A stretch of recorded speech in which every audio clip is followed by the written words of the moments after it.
I think another important thing to keep in mind is the fact that the surgery is going to be a tool to help them get to where they want to be, and it's an equal partnership between the patient and the physician.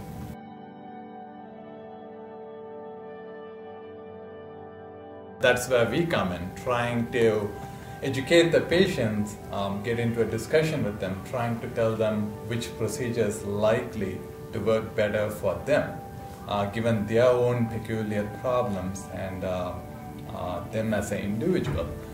When the patients first come to a seminar, one of the things that is emphasized, as Dr. Stalin mentioned, we're providing a tool.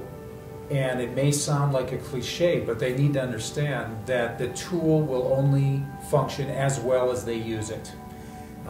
There's nothing out there available to a morbidly obese patient that is anywhere as effective as this, but you have to use it right.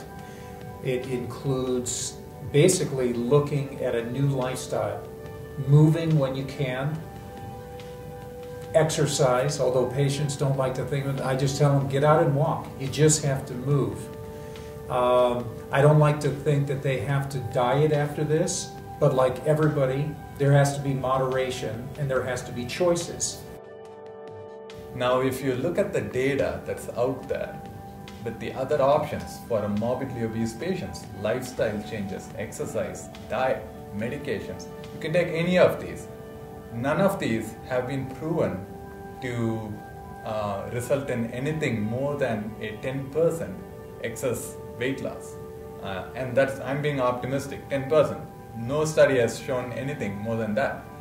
And here we are talking about delivering more than a 50% excess body weight loss depending on the procedure. I think it's important for the patient to realize and to set goals for themselves, to know what the expectations are coming into the program. What is a success as far as the patient is concerned. We don't want unrealistic expectations, and we will tell them, if their expectations are unrealistic.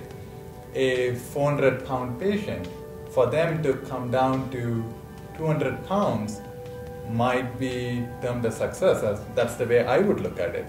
And if they are expecting to be 140 pounds, that might be pushing it and that might be unrealistic. We never want to see a patient whose expectations lead to failure. Sometimes it's a self-fulfilling prophecy if they're expecting something and they don't reach it.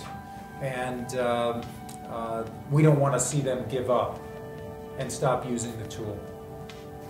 I think we make it very personal. I mean, we make it a very personal experience, and they become part of our extended family. That's the way we like to look at it.